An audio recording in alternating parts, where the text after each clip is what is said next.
Hello and welcome to Atop the Fourth Wall, where bad comics burn. But today we're not looking at a bad comic. Although it's one of those times where it very well could have been. A crossover between two of my favorite science fiction franchises, Star Trek and Doctor Who.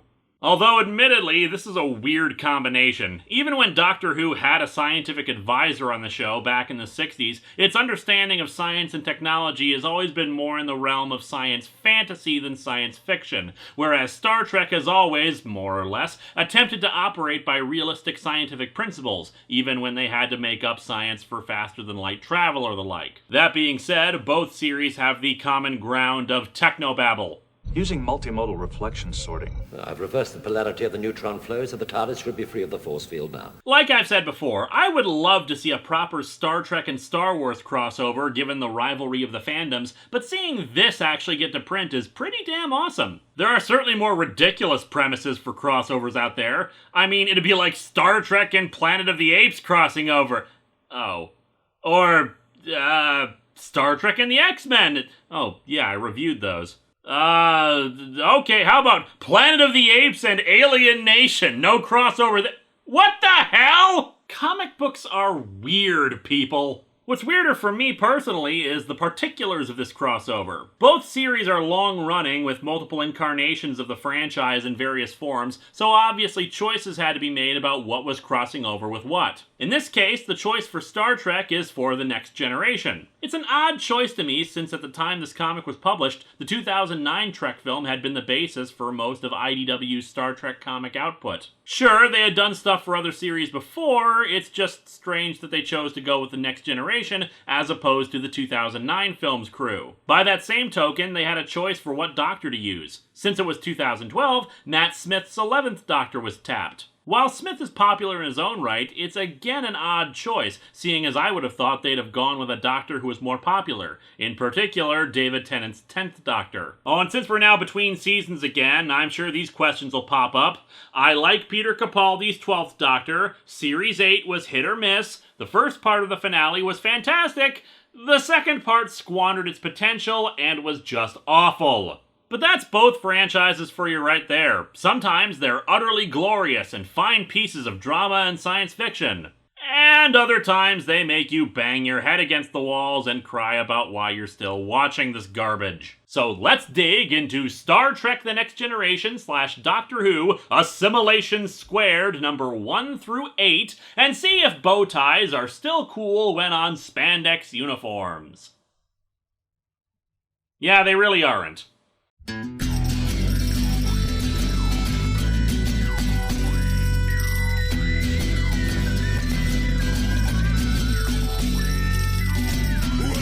to Atop the Fourth Wall, where bad comics burn. Linkara's gonna teach you all a lesson you won't learn. Brodsky, you're not the smartest. Life out, you're not an artist. Anyone who's had a bad comic published, it could be your turn. Linkara, he's a man punch, wears a birdie hat. Linkara, he has a magic gun. Where'd he purchase that? Linkara, coins, robots, Amazons and trucks. Linkara, this comic sucks. Linkara.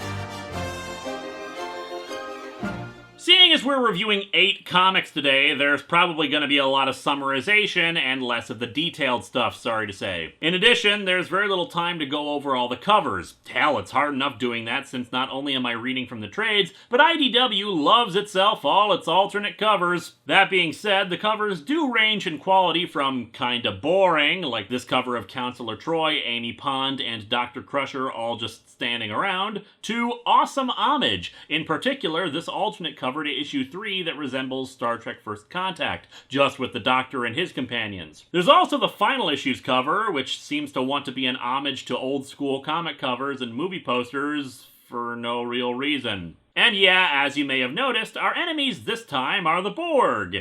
And the Cybermen. I've talked about the Borg before in a few episodes, and if you don't recall that, maybe pause this episode and take a look back at some of those. But I should probably explain the Cybermen in case you're not familiar with Doctor Who. While some have suggested that the Borg are a ripoff of the Cybermen, that's not really fair considering the production history of the Borg. However, there are similarities. As the name suggests, they're cybernetic beings, composed of living people with mechanical components. And occasionally, they have adorable little worm guys like these. Although, mine are completely robotic.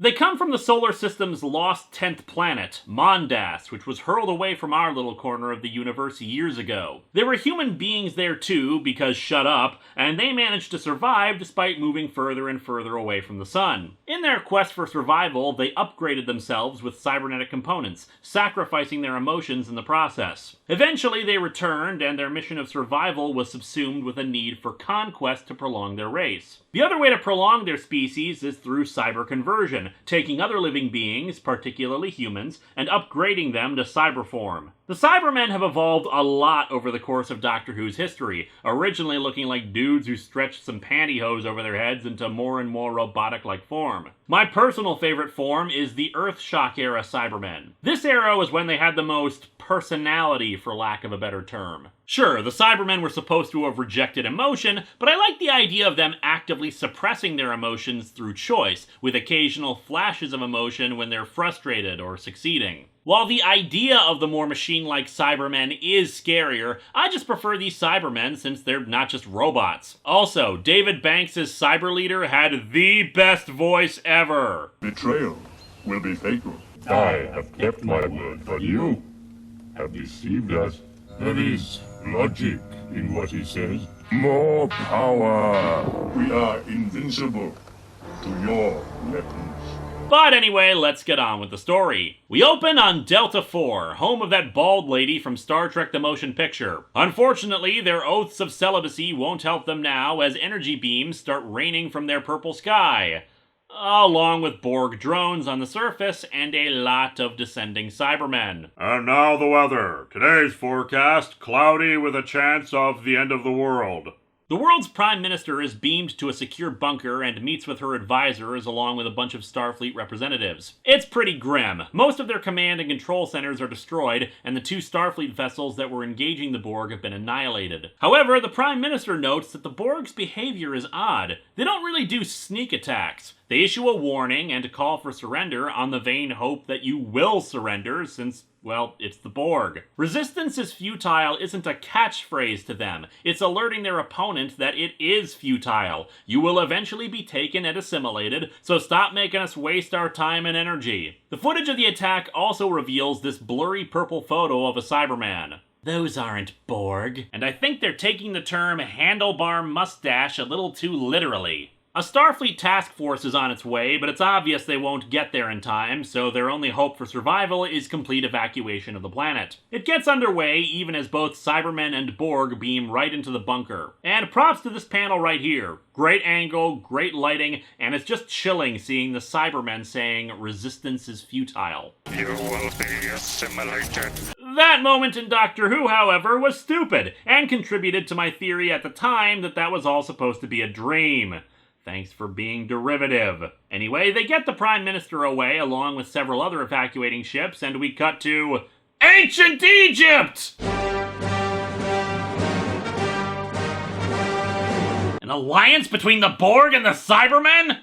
Oh, of course Ancient Egypt is behind this! The 11th Doctor is being accompanied by his 2 companions, Amy and Rory Pond, a husband and wife who have literally died a few times while alongside the Doctor.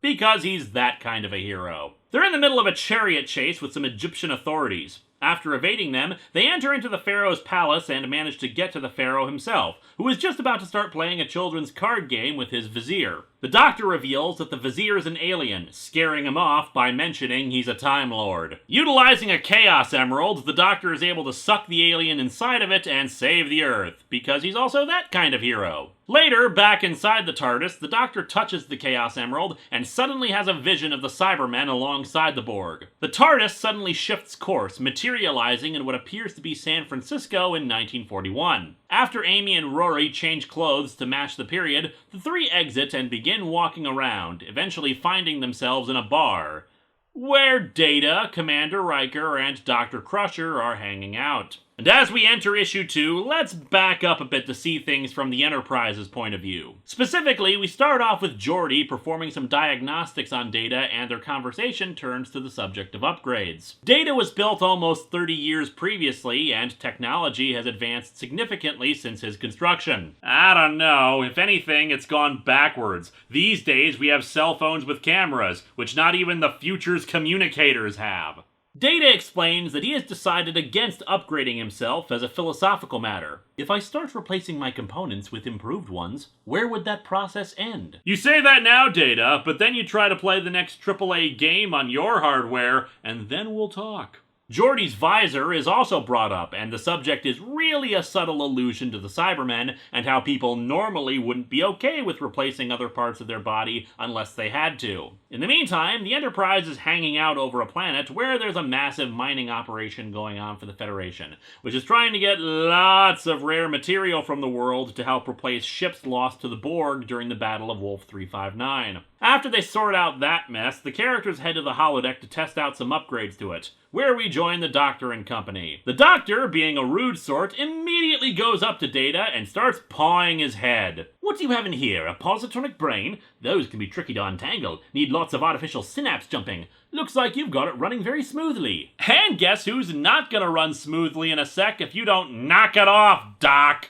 Riker ends the program, thinking that the three are just signs of a malfunctioning holodeck, but of course they're all still there when the simulation stops. Worf is called in to escort the three to the observation lounge and have a chat. Well, you're a big fellow, aren't you? A Klingon, if I'm not mistaken. Relax, we're all extremely friendly. You know, what's funny is that this really isn't any different than the normal situations the Doctor finds himself in. The Doctor explains to Amy and Rory that the situation is changing rapidly and they are not where they should be. I seem to be remembering things that have never happened to me. What? Well, until I got a glimpse of our taller friend there, I had never even heard the word Klingon before. Ah, so the Doctor is more of a Star Wars fan. The three arrive at the observation lounge. We very seldom receive unannounced visitors in the holodeck, much less ones who park their telephone boxes there. The last time that happened was about a year ago with those Bill and Ted fellows. Introductions are made, Riker asking Troy quietly if she senses anything from the three, like deception or the like.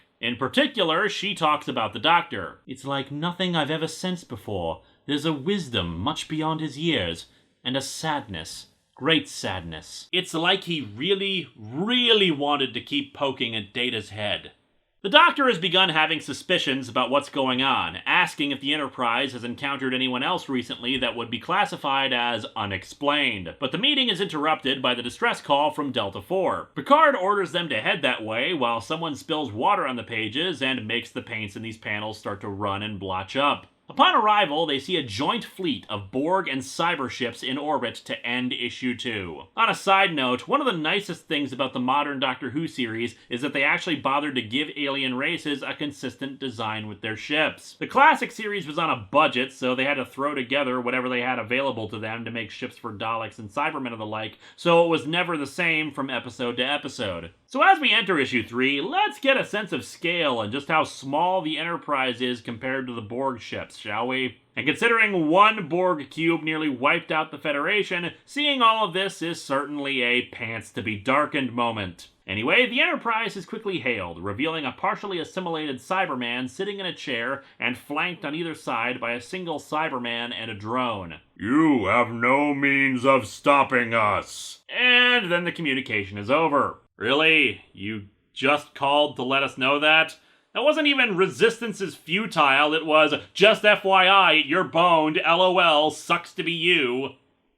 They haul ass out of there, but the fleet is in pursuit, forcing our heroes to hide in a nebula for a bit while they compare notes. However, more surprising to them is that they check the Enterprise's database about the Cybermen, And there is a record of them being encountered before, back in the 23rd century with the original Enterprise. When the Doctor looks at the record, he's suddenly bombarded with memories of the event, and we see a flashback of things with a different art style, and a different Doctor. What happened was that the original Enterprise was sent to an archaeological team that was studying an ancient but advanced relay station, and they haven't been talking for a while. The crew soon finds the fourth Doctor there, also investigating. Who would like a jelly baby, Fascinating. Gelatin confectionery, dusted with starch, and molded into the shape of a small child. Damn it, Spock, you'll eat that crap, but when I make candy, you say it's not logical to eat something that'll hurt your teeth. They find the research team acting like zombies thanks to implants in their ears. They can be easily removed, but it seems some old-school Cybermen are responsible. We see Kirk try to get into a fist fight with the Cyber Leader, but as you can see, that doesn't go well for Kirk. The Doctor uses the gold plating on a communicator to kill the Cyber Leader, although not before Kirk does a Liu Kang bicycle kick to its face. The Cybermen are defeated and the Doctor slips away, the relay station activating something without anyone noticing. Back in the 24th century, the 11th Doctor relays this information to the others, that he remembers those events, but he also remembers not remembering them, so something weird is going on. Issue 3 ends with Picard deciding to bring the Doctor to Guinan. Because really, the story already required copious amounts of booze in order to be conceived. As I explained back in the Star Trek Generations review, Guinan can sense when things have gone haywire in time, so she knows that something has been altered, and what's more, she knows who the Doctor is. They piece things together fairly quickly. The Cybermen and the Borg have found a way to merge two parallel universes together, the Doctors and the Enterprises, and time is being altered as they merge together. They're called back to the bridge as something has changed, but Guinan tells Picard in private that they can indeed trust the Doctor. That's not exactly the best attitude to take when one of the catchphrases associated with 11 was, "The Doctor lies." So how has the situation changed? The joint Borg-Cyberman fleet was on a flight path that would have put them towards Earth. But now the fleet is turned around. What's more, there's a planet that was in their path that they were assimilating, but they just stopped and left. Upon investigating the world, they find corpses of Cybermen and Borg. Examination of the corpses, as well as some visual records from the planet, reveal that the Cybermen suddenly attacked the Borg. You know, I know this is issue 4 of the crossover, but in story time, this terrifying alliance of theirs has lasted about 10 minutes. After finding some wreckage of Borg vessels, they're able to track the warp signatures of the retreating Cybermen vessels to indicate that they're back on their way to the Delta Quadrant. In case you don't know, in Star Trek, the Milky Way galaxy is divided into 4 quadrants: Alpha, Beta, Gamma, and Delta. The Federation inhabits mostly the Alpha and, to a lesser degree, the Beta Quadrant. And since space is really big and warp drive can only get you so far, well, I'm sure the Borg will really be in trouble in about 70 years. I mean, yeah, they could be using a faster mode of propulsion, but Data explicitly says it's their warp signature, meaning they're traveling at warp speed. The entire premise of Star Trek Voyager is predicated on them being stranded in the Delta Quadrant and that many decades away from home. But anyway, Picard and Riker are perfectly happy to hear that the Borg are going to get their asses kicked by the Cybermen, but the Doctor is aghast at the suggestion that the Cybermen would be any better than the Borg. Subsequently, a surviving Borg vessel hails the Enterprise and offers an alliance with them, but Picard, of course, won't hear any of it, ending issue 4. From there, the Doctor continues to argue with Picard, even into his ready room, and trying to convince him that they should at least hear the Borg out so they can get some information. But Picard isn't budging. He is smudging, though. He looks like a tiny miniature figure in this panel. I know I keep harping on the artwork, but honestly, 9 times out of 10 it's perfectly fine, if not great, capturing the actors' likenesses perfectly. It's just the occasional bit where it looks rough and unfinished that makes me kind of scratch my head. Anyway, Guinan's plot senses were tingling, so she goes down to talk to Picard and the Doctor, explaining to him about the events of Best of Both Worlds and Picard's assimilation. She also apparently read the script, since she now knows pretty much everything they need to know. Yeah, this is a big hiccup for the story, that Guinan just knows this stuff and it's never explained how she does. Even when Guinan had special awareness, it wasn't like she was a walking Wikipedia. What happens to me in the other timeline? I don't have alternate biographies of the crew. It was just an awareness that something was wrong. Maybe some vague details, but that's it. In any case, she says that the Cybermen haven't limited themselves to wanting to conquer a single universe, but all parallel universes, to the point where they were scouting new universes to invade and came across the Borg. And here's where I have to stop the story because clearly the writers are a bit confused. Which is easy to get when it comes to the fast and loose Doctor Who continuity. But I have to put my foot down here. It's time for us to once again play I'm a Colossal Nerd! Although that was probably obvious. When the Cybermen were reintroduced to the modern series, for some bizarre reason, they decided they should be from a parallel universe where they were created on Earth. Later, these alternate universe Cybermen tried to invade the main universe, but not under their own power. But I don't understand. The Cybermen don't have the technology to build a void ship. That's way beyond you. The sphere broke down the barriers between worlds. We only followed. Its origin is unknown. The ending of that story sent all of the alternate universe Cybermen back into the space between universes and closed the book on them. Later, however, when Cybermen were encountered again, they looked like the alternate universe Cybermen, but with spaceships and more advanced technology. This confused a lot of people, but it's honestly not that complicated. These are the Cybermen from the main universe. We've seen that the Cybermen update their look as they get more advanced anyway, but the thing is that the main universe Cybermen aren't interested in conquering other universes. How the hell would they even be able to? They didn't even have time travel technology. The one time they did have it, it was from a time ship that they had stolen, and clearly they were incapable of reverse engineering the technology. But otherwise, they've never expressed any interest in conquering other universes. That was the ones from the other universe who didn't even have the technology to build spaceships, let alone the ability to pierce dimensions on a whim. It wouldn't even make any sense to be those Cybermen, since the flashback to Kirk's Enterprise showed an earlier version of the main universe Cybermen. And assuming any of you are still around after that long, dorky rant, it still doesn't explain how the two universes are merging to the point where the Doctor's own memories are being rewritten.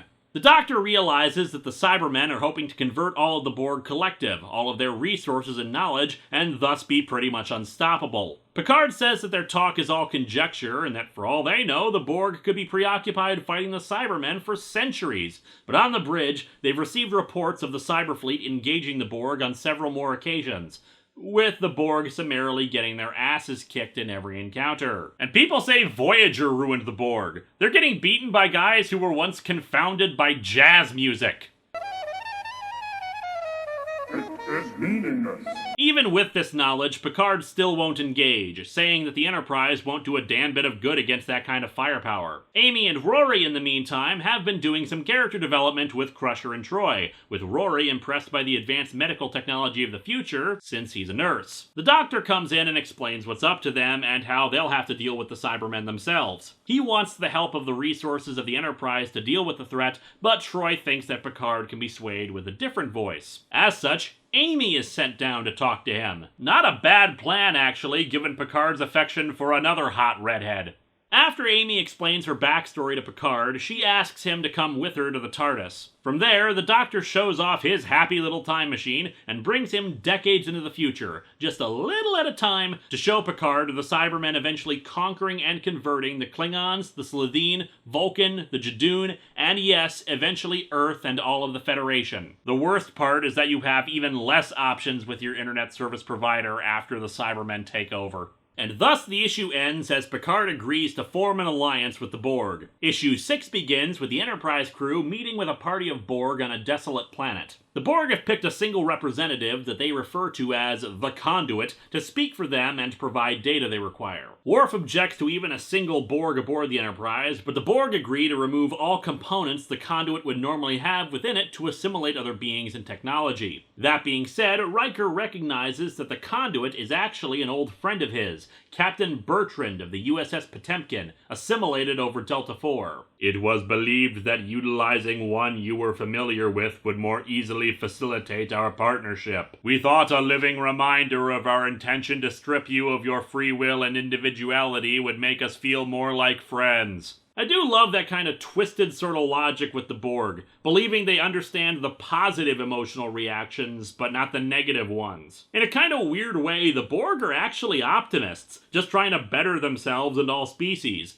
It's just that they are logic and efficiency untempered by conscience and morality. Anyway, the Conduit explains how the Alliance went down and how things seemed to be going fine. Their technologies were mostly compatible and they created a new collective with both sides. However, both sides soon realized the ambitions of the other, that they'd never be harmonious together and that one would eventually try to completely overtake the other. The Cybermen, thanks to the communal link, were able to access the collective's executive library routines and overwrote them, basically killing most of their higher functions and leaving them all on permanent blue screen of death. That's why the Cybermen are having such an easy time killing off the Borg on their way to their space. The Conduit and his group of Borg only survived by splintering off from the collective and using their remaining resources to form limited decision-making and initiative routines, but their resources are dwindling and they'll die soon without the proper executive library. Even their protected backups were corrupted by the Cybermen. And this is what happens when you don't have proper antivirus software or portable hard drives as backups, Borg Collective. They need a new copy of the library routines to put back into their system, and the Doctor hits upon the idea of using the TARDIS to go back in time to a specific point where they know a Borg ship is, and getting the files from that. Riker has a suggestion. The Battle of Wolf 359, the place where the Federation lost 39 starships. Bad Wolf yet again. Battle of Wolf 359, Bad Wolf. Okay, that was cute. Stupid, but cute. The Conduit will work with Geordi to upgrade the Enterprise's weapons and engines to deal with the Borg technology the Cybermen have, while they also return to the subplot with the mining planet to get gold in gigantic quantities, since the replicators wouldn't be able to make enough, to deal with the Cybermen themselves. The Doctor, Amy, and Rory head into the TARDIS to go to the Battle of Wolf 359. Riker and Picard want to go with them, but the Doctor refuses. And they accept that. I'm coming with you, Dag. No, you're not, Sanj. Fair enough. The Doctor's reasoning is that he doesn't want them to accidentally cross their own time stream. Honestly, though, with how often tie-in media goes back to Wolf 359, I wouldn't be surprised if they just happen to run into some other time travelers there. Issue 6 ends with the TARDIS crew arriving on the Borg cube of that era and walking around, navigating with a tricorder Data provided them. The Borg ignore them since they're considered beneath their notice. On some level, I think they may know that we are here, but they consider us to be inconsequential and not worth their time. Hey, 3 of 7. What's with the dork and the bow tie? Ugh, I do not know 2 of 8. I've had a really crappy day and I don't feel like assimilating that chin. They also spot Locutus in the middle of the battle. When Enterprise eventually destroys this Borg cube, putting an end to this Borg invasion, Data will help Captain Picard free himself from the Borg collective. Hey, just because we're ignoring you doesn't mean we didn't hear that. Guys, he's saying something about destroying the cube. Maybe we should... Ah, damn it, I broke the egg whisk thingy at the end of my arm. This is like the 3rd time this week. They succeed in downloading the library routines from the Borg computer and head back to the future... present, whatever. Anyway, there's still some bad news. Even with the improvements of the Conduit, the cybership just has too much of a lead on them. They'll arrive at the Borg homeworld long before the Enterprise can catch up with them. The Doctor, however, suggests taking the TARDIS in along with the security team. There's also a brief bit where Riker talks to Dr. Crusher about whether or not Captain Bertrand can be freed from the collective, but it's not really all that important since it's a guy we've never seen or met before. So he's Captain Deadmeat as far as I'm concerned. And so everyone is brought to the TARDIS and Data figures out how the TARDIS works instantly, dimensionally shifting the interior so it can be bigger on the inside. Spot on, Commander Data. A genuine pleasure to have someone aboard who's so quick on the uptake. Hey! I figured out the Doctor's real name. It's Dickhead. The TARDIS rematerializes aboard a cybership, but apparently with their enhanced sensors, they're able to detect his presence and an intruder alert is sounded. Picard, the Doctor, Data, and Conduit head off in one direction, while Worf, Amy, Rory, and the security team head off in another. Worf and company will head to engineering and slow down the ship, while the rest head to the bridge. After Rory almost gets killed by a group of Cybermen, Worf insists that he and Amy are armed, despite the Doctor's earlier objection to their guns. The Doctor isn't here, and stupidity is an empty hand. I have no problem continuing to protect you, but would you rather not protect yourselves? Well, yeah, but we've seen the show. Guns are useless in Star Trek. On the other hand, though, your track record indicates that we would be better off protecting ourselves. Issue 7 ends with Worf's party arriving in engineering while Picard's group encounters an army of half-assimilated Cybermen. And thus we reach the final issue, beginning with Worf explaining that they have to disable this ship's engines regardless of what happens with them. However, he also explains a pretty decent plan for what to do, giving positions and strategy that reminds us that even though Worf was often knocked around and called microbrain on TNG, he was still a tactical officer and knew his stuff. Except when it comes to taking out tractor beams when specifically ordered to fire on them, like when they first encountered the Borg. Locate the exact source of that tractor beam. Lock on phases. Phases locked on target. Fire. Lieutenant, you realize that with all the weapons fire in an engine room, we could hit the wrong thing and blow this whole ship up. Very easily. Yes, I have considered this. If that happens, feel free to file a complaint against me. The plan works, although several gold shirts are killed in the firefight. Godspeed, Ensign Expendable, Lieutenant No Name, and Ensign Meat Shield. Picard's group, however, is quickly captured by the Cybermen until the Enterprise arrives to save them, firing a gold-infused particle beam at the ship. It permeates every open space in that hull with a fine gold mist. Pretty impressive that you were able to put gold inside of their air systems with that, since, you know, spaceships are supposed to be airtight. Whoops. Fortunately, the Enterprise crew are equipped with gas masks to protect them, since gold dust isn't exactly something humans should be breathing in either. The Doctor protects his own lungs with, a hanky. Of course! Don't you know anything about science? The Doctor warns them that the Cybermen have been able to strengthen their resistances against gold before, so they should still work quickly. They arrive at the chamber of the Cyber Controller, who is partially assimilated, naturally, and is sitting in a chair with tubes hooked up to him. Unfortunately, for some reason, they decided that the Cyber Controller should be the one with all the personality. And the personality they've gone for is ranting supervillain who talks about how they're totally going to win and there's nothing they can do, blah blah blah. Our countless defeats at your hands are finally over. There's nothing you can do this time. You've walked right into my hands. The trouble with Cybermen is that they've got hydraulic muscles. And of course hydraulic brains to go with them. I will do what my predecessors could not. I will put an end to you, and the Cybermen will never be troubled by the Doctor again! Big talk for a dude who put a big transparent window into the most vulnerable and squishy part of his body, as if to say, aim here. The controller gets out of his chair, leaping at the Doctor so it can personally kill him. Fortunately, Data jumps in and tackles it, restraining it alongside the conduit. Release me! I will kill the Time Lord! I will kill you all! I will kill him! The Doctor takes off the Spencer's Gifts pop-o-matic on the controller and hooks up the conduit to it, allowing them to restore the Borg's library routines. He goes one step further. Since he's hooked up to all the Cybermen at this point as well, he sets their ships to self-destruct to ensure that no Cyberman can survive to threaten them. What? You can't! That's genocide! Oh, yeah, you're right, Doctor. We'll just go right ahead and use that surefire way to reverse cyber conversion and restore everyone to normal. Oh wait, that doesn't exist! Get back in your box! Everyone retreats to the TARDIS and dematerializes in the nick of time, but naturally the conduit decides to betray them and interfaces himself with the TARDIS, trying to assimilate its programming and therefore give the Borg the knowledge to time travel. Actually, you guys already know how to time travel. You assimilated Picard, who has discussed once before the method used in Star Trek IV to slingshot around the sun and... Huh. Didn't realize you were still around. Although maybe at this point I should rename it Nerd Alarm.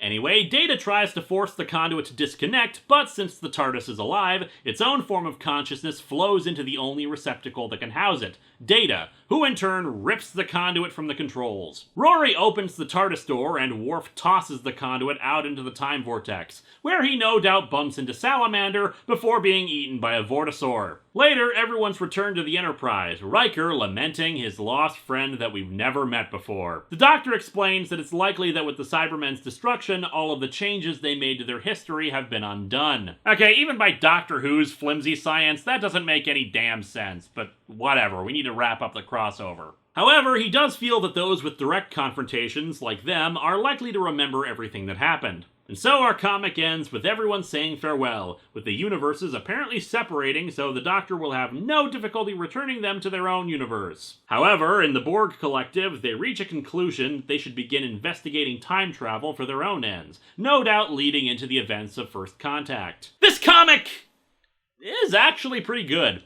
It does have its issues in both art and writing, and I've discussed them throughout this review. At times, the painted style creates these kinds of faces, while others look like they'd be still frames from the show if you looked at them from a distance. The plot holes are numerous, sadly, particularly about the nature of their universes merging together, and the cyber controller suddenly going all monologue-y and somewhat emotional is pretty damn iffy. However, what strengthens it is that the overall premise is fairly sound for a crossover. There's plenty of time for character moments, even if the Riker stuff is a bit forced, and the different crews interact a lot and have plenty of chances to show their strengths. The action is exciting, and the scope of it is pretty damn big, even if there are a ton of pitfalls in the logic and science. So yeah, I actually recommend this one, and I wouldn't be against more crossovers in the future.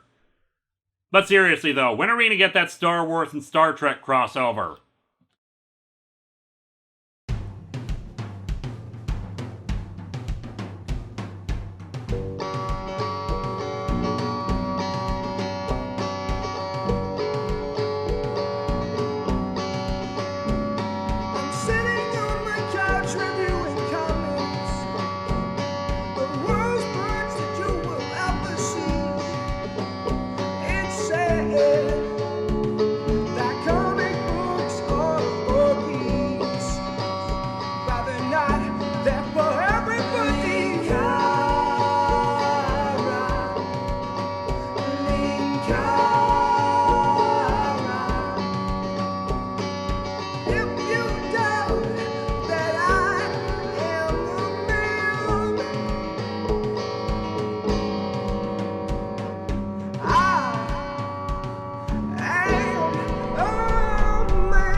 Teleport.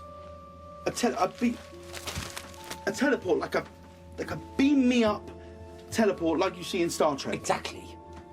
Someone's been using a beam me up Star Trek teleport. Malcolm? I see it.